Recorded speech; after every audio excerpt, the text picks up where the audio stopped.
Welcome back, guys, to another episode of Chill and Sketch.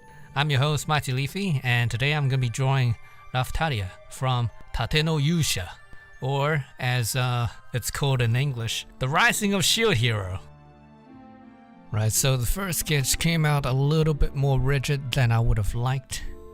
I think I spent a little bit too much time looking at references for her design on the side. But then again, I sort of had to, because I didn't really know what she looked like with that much. I mean, I had like a rough idea, but wasn't enough to go with.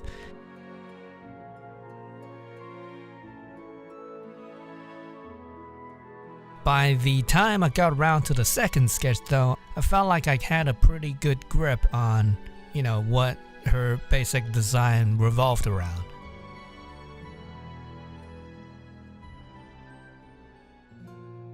Alright, so with the sketch one and done, I'm just moving on to the line art face now.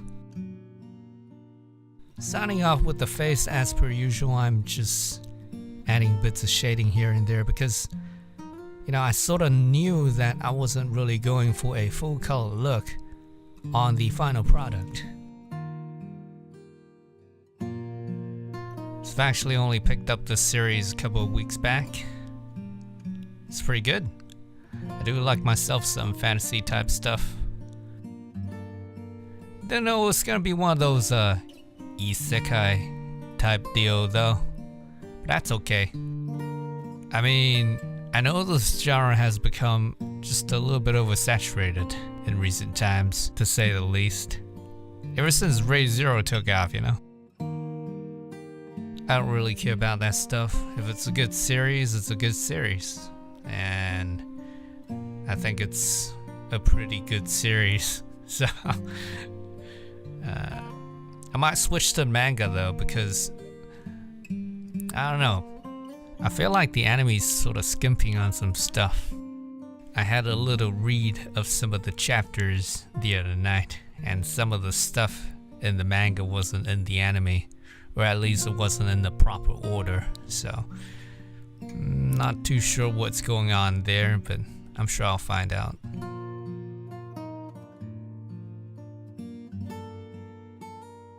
Now this part here might seem tricky at first, but it's actually not that tricky. I'm just outlining the chest armor piece by just drawing along the contours of her bust. So the way you do that is you just imagine that there's some volume to that empty space. So like a 3D model type thing. And once you've got that in your head, you're good to go. You don't really have to be accurate. In fact, I would say that if you're too accurate with it, it might come off a little bit too stiff.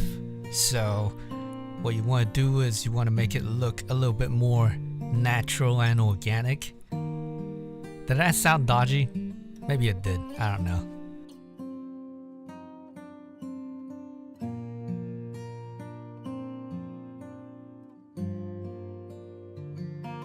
So right there I start line arting the hair. I actually quite like line arting hair, or drawing hair in general. No, I don't have a hair fetish. Or maybe I do, I just don't know it. Who even knows? I do like drawing hair because it's a long process. It can be time consuming. But it gives you time to think. Gives you time to listen to music. It's actually pretty therapeutic if you think about it. I'm actually curious, what do you guys like drawing the most? Alright, so I'm just drawing in her left hand right there. Might have made that look a little bit easier than it might be for some people, not too sure. Not really that great at drawing hands myself, and no, that's not a humble brag. I mean, if you watch my videos long enough, you'll pick up on it. I'm pretty bad at it, but I just need more practice. The reason that I can do this hand a little bit easier is because it's sort of one of those low impact hand gestures that you can do with or without in the drawing. So actually forget I was line arting part of the hair right here, and I just started freestyling patterns and stuff. That's what happens when I zone out. But I think it worked out. So I figured the gauntlet would sort of look a little bit too basic here. So I decided to add a little bit of feathers to it, like a little bit of fluff. It's not in the original design, but I just wanted to make it look more interesting.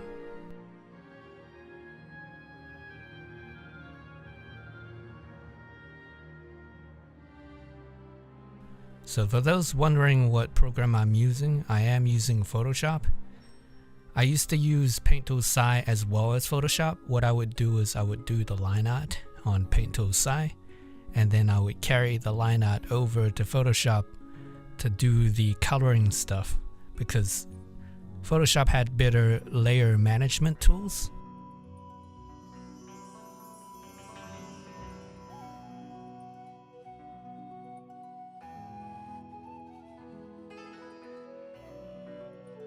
Just starting to add some shading onto the drawing now. Get some color variations going on there. Right, so these are parts of her armor that have like a darker color, darker base color than the rest of her.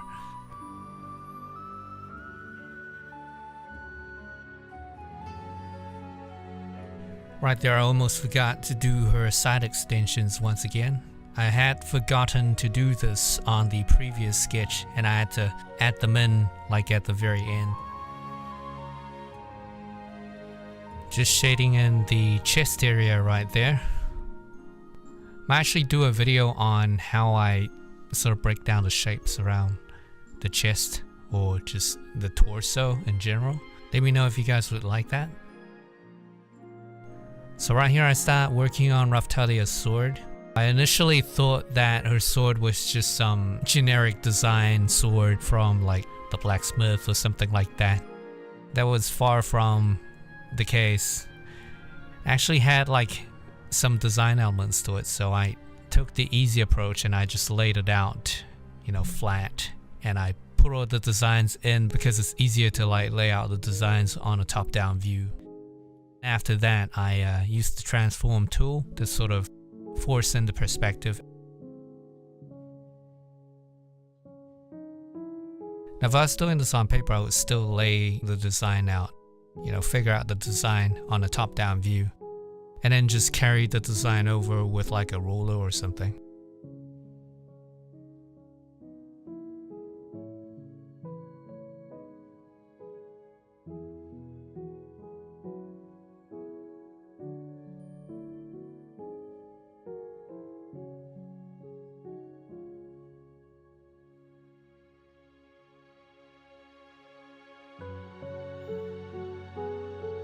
Just doing the finishing touches on her sword now.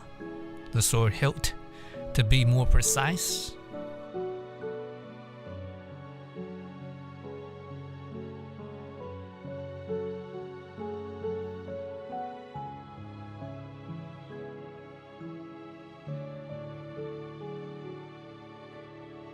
And I'm getting started on her tail. Trying to get the flow right. Want it to look as organic as possible. It's actually my second attempt at drawing her tail. I cut out the first tail. That sounds horrible. No. What I mean is, I cut out my first attempt at drawing the tail because it took a little bit longer than I wanted to include on this video.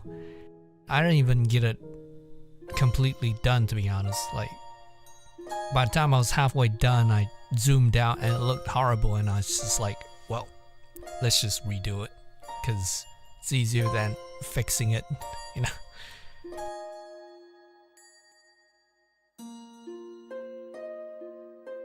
So I'm just adding a little bit of color to her face right now, just to make her face stand out a little bit more.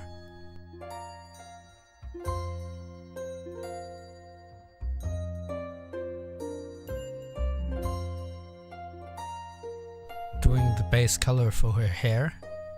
It's about time, right?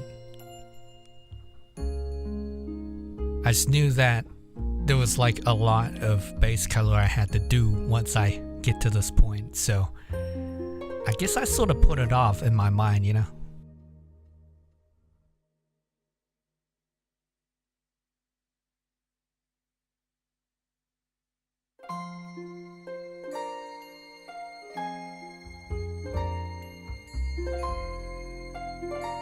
Just taking advantage of the brush right there and just, you know, doing some folds, clothing folds, creases on her waist, adding some highlights.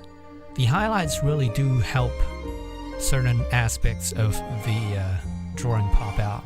I mean, I guess that's what highlight means, so. Right, so just doing a little bit of final color correction right there. Want it to not have too many different tones going on. I mean, I say that now, but later on I sort of come back in with like a blue brush for whatever reason, and I sort of just go over things with blue. So I felt like the left side of the drawing was lacking something, you know, it was just a little bit empty, so I went in and I started adding in patterns and stuff. I just wanted to draw a little bit more, I guess.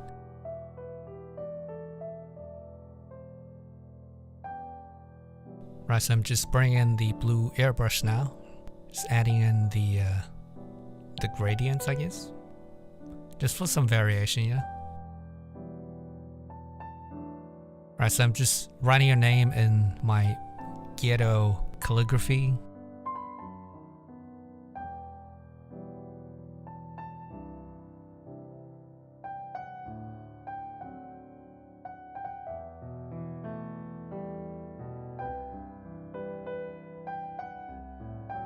Adding in the highlights on the color dodge layer.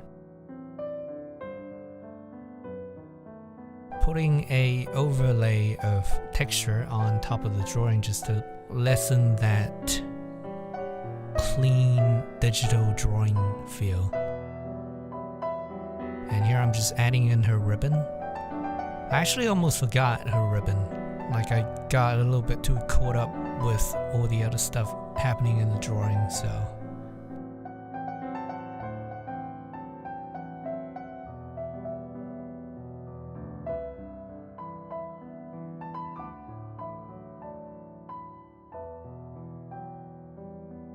And that's it for the drawing.